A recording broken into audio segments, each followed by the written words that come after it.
452장 찬송입니다.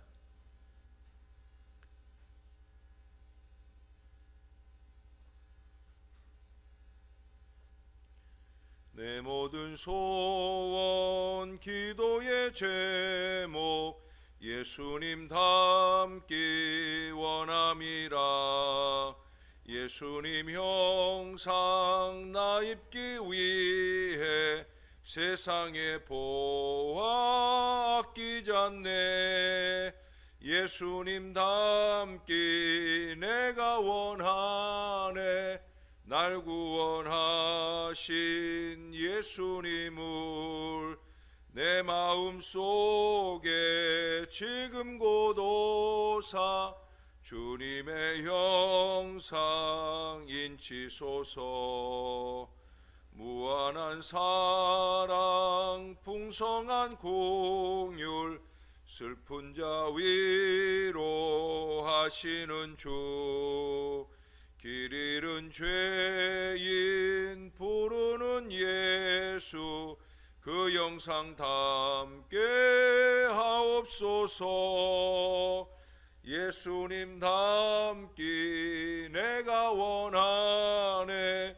날 구원하신 예수님을 내 마음속에 지금 고도사 주님의 형상 인치소서.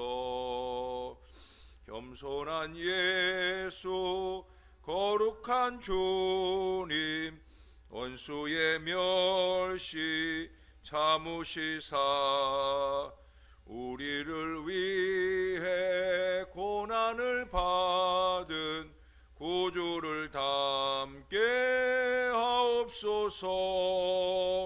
예수님 닮기 내가 원하네.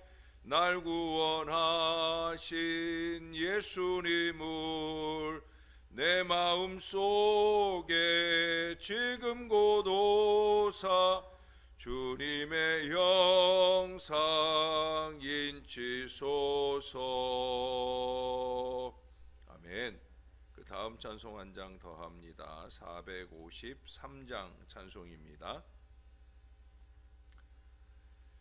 예수 더 알기 원하네. 크고도 넓은 은혜와 대속해 주신 사랑을 간절히 알기 원하네. 내 평생의 소원 내 평생의 소원 대속해 주신 사랑을 간절히 알기 원하네. 성령이 스승되셔서 진리를 가르치시고 거룩한 뜻을 깨달아 예수를 알게 하소서. 내 평생의 소원 내 평생의 소원 대속해 주신 사랑을 간절히 알기 원하네. 성령의 감화 받아서 하나님 말씀 배우니 그 말씀 한절한절이 내 맘에 교훈 되도다. 내 평생의 소원 내 평생의 소원 대속해 주신 사랑을 간절히 알기 원하네. 예수가 계신 보좌는 영광에 둘려 있도다. 평화의 왕이 오시니 그 나라 왕성하도다.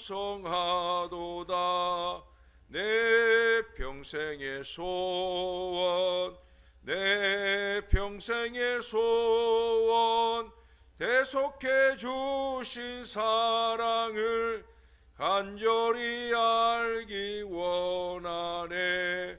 내 평생의 소원 내 평생의 소원 대속해 주신 사랑을 간절히 알기 원하네. 아멘. 기도하겠습니다. 날씨도 추운 중에 육신의 피곤함을 이겨내고 오늘도 우리가 주님의 존전에 이르러 영과 진리로 예배할 수 있도록 인도해 주신 것 감사합니다. 참 좋으신 아버지, 우리의 평생의 소원이 우리 주 예수님을 더 닮아가기 원하는 간절함으로 넘쳐나게 도와주옵소서. 예수님처럼 신령하게 도와주시고, 예수님처럼 뜨겁게 도와주시고, 예수님처럼 성실하게 도와주시고, 예수님처럼 사랑 가득한 믿음의 마음으로 잘 살아낼 수 있도록 우리를 붙들어 주시옵소서. 오직 주님을 더 알기 원하는 우리의 간절한 마음이 이 새벽 아침에도 주 앞에 왔사오니 오늘도 주님을 통해 배우는 복된 아침이 되게 하여 주시옵소서. 감사드립니다. 예수님 이름으로 기도합니다. 아멘. 예, 오늘 하나님 말씀 마태복음 17장, 오늘은 14절에서 마지막 27절까지 오늘의 본문으로 이 시간 함께 읽도록 하겠습니다.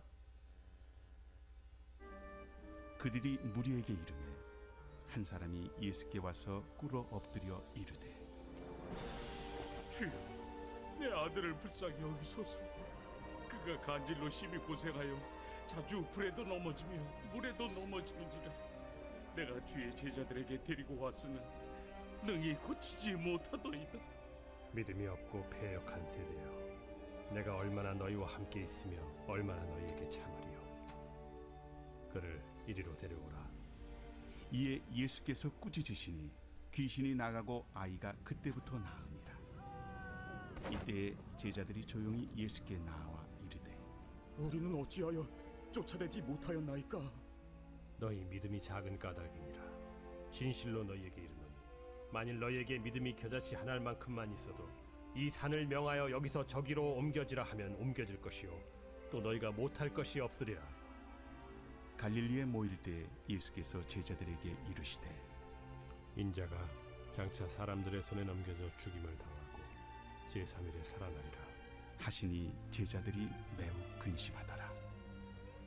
가버나움에 이르니 반세계를 받는 자들이 베드로에게 나와 이르되, 너의 선생은 반세계를 내지 아니하느냐? 내신다. 하고 집에 들어가니 예수께서 먼저, 시몬아, 내 생각은 어떠하냐? 세상의 임금들이 누구에게 관세와 국세를 받느냐? 자기 아들에게냐 타인에게냐? 타인에게니이다. 그렇다면 아들들은 세를 면하리라. 그러나 우리가 그들이 실족하지 않게 하기 위하여 네가 바다에 가서 낚시를 던져 먼저 오르는 고기를 가져 입을 열면 돈 한 세겔을 얻을 것이니 가져다가 나와 너를 위하여 주라 하시니라. 아멘. 예. 환경은 인간과 모든 살아있는 생물의 성장 과정에 있어서 아주 중요한 요소가 됩니다. 도토리가 길가에 흩어져 있을 때는 그 이상 자라거나 또 다른 열매를 낼 수는 없습니다. 그러나 이 도토리를 본래 있던 땅에 심게 되면 이제 자라게 되어지고 또 장차 열매도 내게 될 것입니다. 또 우리가 만일 식물을 땅에서 파낸다든가 혹은 태양으로부터 차단시켜 놓으면 그 식물은 결국 자라나지 못하게 될 것입니다. 자라기는커녕 아마 말라 죽고 말 거예요. 마찬가지로 우리 그리스도를 영접한 성도들도 자라나 열매를 맺기 위해서는 그 안에, 그리스도 안에 머물러 있어야 됩니다. 예수님이 친히 강조하고 말씀하신 바예요. 주님 안에, 또 주님의 말씀이 우리 안에 머물러야 된다는 거예요. 그 안에 머무는 비결이 뭡니까? 바로 오늘 본문에서도 말씀하는 바 믿음입니다. 믿음이 자라야 합니다. 믿음이 있어야 합니다. 어제 보신 대로 예수님께서 변화산상에서 자신의 신성을 세 제자에게 보이시며 자신이 죽을 것과 부활하실 것을 예언하심으로 자신이 의심할 여지 없는 메시아라는 사실을 알리신 뒤 다시 사람들에게도 내려갑니다. 그런데 사람들에게로 내려가자 사람들 가운데 한 사람이 예수님께 나와서 예수의 제자들이 자기 아들의 이 간질병을 고치지 못하니 예수님께서 친히 고쳐주시라고 간구를 하게 되어집니다. 아마도 병을 고치지 못했던 이 제자들은 예수님과 함께 산에 올라가지 아니하고 마을에 남아있던 그 제자들이었던 것으로 보여집니다. 예수님께서는 자기의 능력을 날마다 보면서도 병을 고치지 못하는 그 제자들을 꾸짖는 걸 봅니다. 왜냐하면 지금 제자들이 병을 고치지 못한다라는 것은 믿음이 없다는 것을 반증하는 것이기였기 때문입니다. 오늘 본문에 자주 나오는 표현이 바로 믿음이 없다라는, 믿음이 작다라는 뜻이, 믿음만 있으면 될 일인데 믿음이 없으니 당연히 할 수 있는 일을 하지 못하고 있다라는 거예요. 제자들은 그 많은 이적과 표징들을 보고도 하나님을 온전히 믿지 못한 겁니다. 그러한 이유로 그들은 하나님의 능력을 힘입지 못했습니다. 제자들이 믿음을 가지지 못한 이유는 그들이 아직도 육체를 섬기는 이 패역한 세대로부터 떠나지 못했기 때문입니다. 다시 말하면 제자들은 예수님을 따르면서도 오직 하나님의 나라만이 참되다 하는 것을 보고서도 이 세상 것을 의뢰하는 이 세상 사람들과 다를 바 없는 동일한 마음을 품고 예수님을 따르고 있었던 거예요. 예수님을 따른다, 예수님께 예배한다, 이게 중요한 게 아니에요. 어떤 마음이어야 하냐는 거죠. 어제 저녁에도 우리가 들은 것처럼 예수님을 노래하고 찬양하고 헌신하는 데 있어서도 마찬가지라 그랬잖아요. 마음, 하나님은 마음을 보신다. 어떤 마음으로 예배하느냐, 어떤 마음으로 찬송하느냐, 어떤 마음으로 헌신하느냐, 그걸 본다는 거예요. 그 제자들의 마음에 문제가 있다는 거죠. 믿음이 거하는 그 마음이 너무나 육신적인 것에 매여 있다는 거예요. 먹을 것, 입을 것, 잘 것, 즐길 것, 또 장차 자기들이 받아 누릴 영광, 그런 것들만 추구하면서 그로 말미암아 마음을 청결하게 하지 못함으로 그 마음에 믿음도 없고 하나님의 능력을 받을 수도 없었다라고 하는 거예요. 그것은 예수님의 제자들 가운데 어제 본 것처럼 따로 베드로, 야고보, 요한을 불러 올라가신 것에 대한 어찌 보면 인간적인 불평이나 원망도 있을 거예요. 예수님은 왜 쟤네들만 사랑해? 라는 인간적인 마음이 그 마음 안에 있는 조금 남은 믿음조차도 싹 다 사그라들게 만들지 않았을까 하는 생각도 해보게 되어집니다. 그것은 23절에서 예수님의 고난 예언이 그들에게 근심거리가 된 것으로도 잘 알 수 있습니다. 여러분, 믿음이 없는 자들에게는 고난이 근심이 됩니다. 이처럼 육신에 매여서는 그 영이 또 그 영의 능력이 발휘될 수 없습니다. 다시 말해서 믿음이 자랄 수 없어요. 육신의 연약을 핑계하고 사는 한 절대 믿음이 자랄 수 없어요. 세상에 매여 사는 한 절대 믿음이 자랄 수 없어요. 믿음이 뜨겁게 자라야 합니다. 여러분, 뜨겁게 달아오른 난로 위에 한 방울의 물을 떨어뜨려 보면 그 물방울은 난로에 직접 닿지 못하고 또로로 굴러가는 걸 봅니다. 또 그러는 중에 인해 사라지기도 합니다. 그것은 뜨거운 열기로 형성된 이 난로 위에 공기의 얇은 막이 난로를 둘러싸고 있기 때문이에요. 그래서 결국 그 물방울은 얇은 막의 쿠션 위에 머물다가 사라져 버리게 되는 거예요. 그 열기 때문에 중력의 법칙이 적용되지 못할 뿐 아니라 이 물방울도 증발되어 곧 사라지게 되고 마는 거예요. 여러분, 이처럼 성령님의 인도를 받는 자녀들에게도 물방울 같은 시험들이 끊임없이 찾아오지만 성령의 열기로 인해 그들을 파괴하지 못하고 쉽게 사라져 버리고 말게 됩니다. 결국 성령 충만하지 못하니까 시험에 무너지는 거예요. 자꾸 징징거리고 믿음 없는 그 태도로 그 나태하고 연약한 모습에 그대로 매여서 사는 거예요. 우리 육신이 면역력 충만하면 코로나19도 이겨내듯이 성령이 충만하면 크고 작은 모든 시험들을 다 이길 수 있는 거예요. 사랑하는 여러분, 성령 충만한 믿음을 가져야 합니다. 믿음을 가져야 예배를 승리하고 믿음을 가져야 세상에 나가서 승리하는 그 이상 예수 복음이 우리로 통하여 힘있게 증거되는 놀라운 역사가 나타나게 되어진다는 거예요. 오늘 우리가 읽은 후반부의 말씀에 보면 유대인들은 누구나 성전 관리비로 1년 동안 반세겔 성전세를 내야 했어요. 예수께서 가버나움에 이르자 성전 세리가 성전 관리비를 낼 것을 요구해 옵니다. 그때 예수님께서는 성전은 하나님 것이고 자신은 하나님의 아들이니까 성전 관리비를 낼 필요가 없다 말씀하셔요.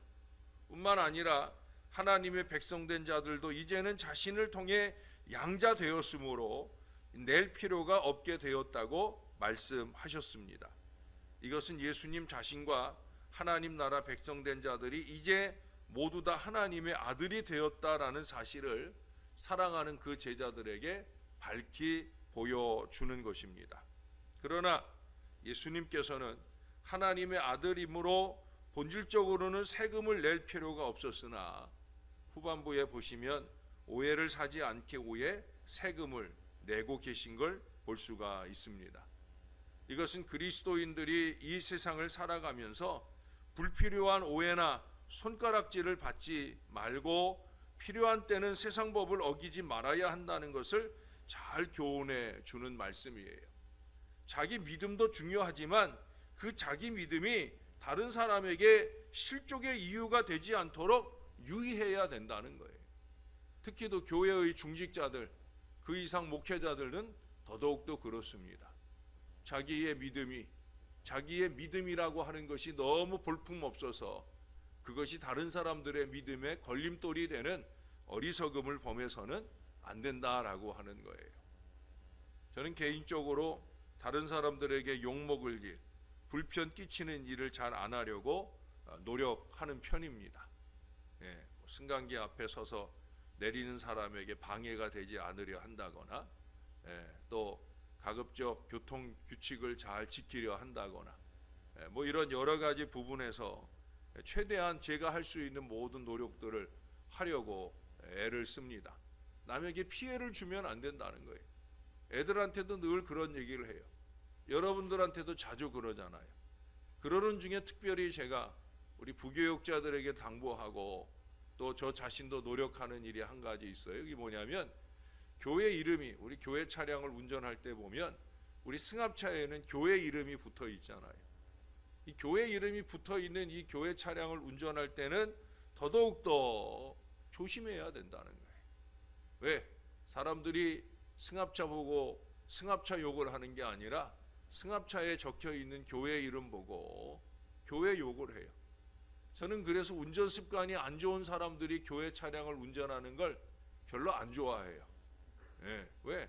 괜히 교회 욕먹히는 일을 하는 거거든요. 자기는 헌신한답시고 교회 차를 운전하는데 헌신이 아니라 하나님을 욕되게 하고 하나님의 이름, 교회를 욕되게 하는 거거든요. 우리가 뭐 교회 차량만 뿐만 아니에요. 교회 이름으로 무엇인가를 할 때에는 더욱더 유의해야 되는 거예요. 교회 안에서조차 우리가 예수님 이름으로 크고 작은 많은 헌신을 할 때에도 마찬가지예요.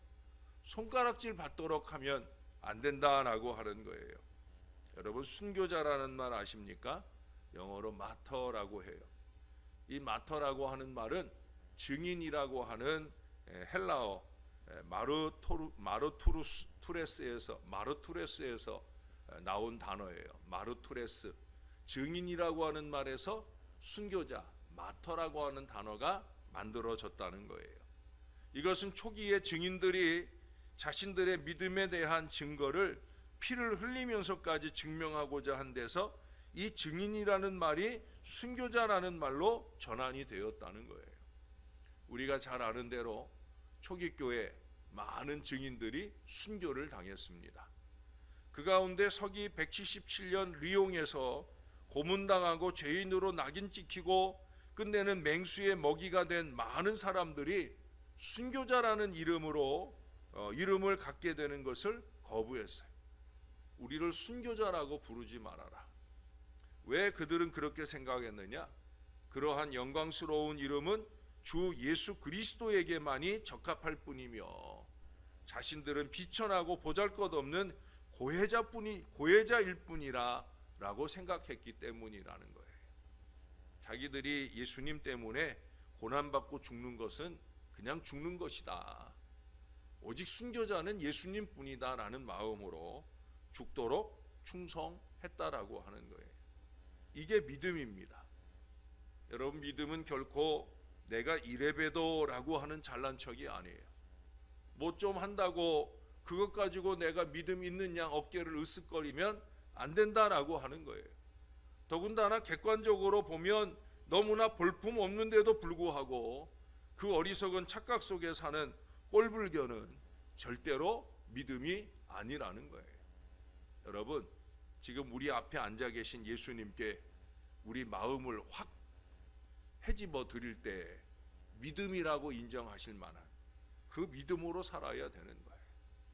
필요할 때는 강한 역사의 원동력이 되어야 하지만 언제나 다른 사람들 앞에서는 겸손함으로 자기를 감출 줄 아는 참 믿음으로 뿐만 아니라 우리 각자에게 맡겨진 그 모든 사명들을 하나하나 세심하게 성실하게 잘 감당하는 바로 그 믿음이 우리 안에서 늘 자라고 풍성한 결실을 맺어 우리가 늘 바라는 것처럼 하나님께 영광이 될 수 있는 저와 여러분들의 아름다운 신앙과 헌신의 여정이 되시기를 우리의 구주 되시는 예수님의 이름으로 간절히 축원합니다. 기도하겠습니다. 하나님, 믿음을 좀 주시옵소서. 주님이 기뻐 받으실 믿음, 오늘도 예배하면서 오늘도 헌신하면서 하나님이 한심을 푹푹 쉬실 만한 어리석음으로 행하지 말게 도와주시고 작은 것 하나라도 믿음을 가지고 행할 수 있도록 육신의 연약을 핑계하고 게으르고 나태하게 살 것이 아니라 주님이 원하는 뜨거운 믿음의 열정을 가지고 하나님이 기뻐하시도록 예배하고 헌신할 수 있는 바로 그 믿음을 주시옵소서.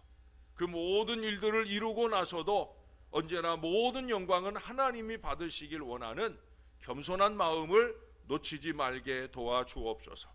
교회 안에서도 새지 말게 도와주시고 밖에 나가서도 새지 않는 바가지가 되도록 하나님 그렇게 거룩한 믿음의 바가지로 아름답게 그 역할을 감당해내게 역사를 더하여 주시옵소서. 오늘도 주일을 준비하는 은혜로운 토요일을 지나게 됩니다.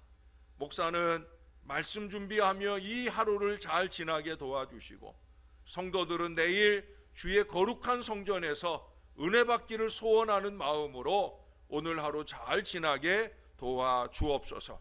코로나19가 기승을 부리지만 이미 세상 사람들은 별것 아닌 것처럼 지나고 있습니다.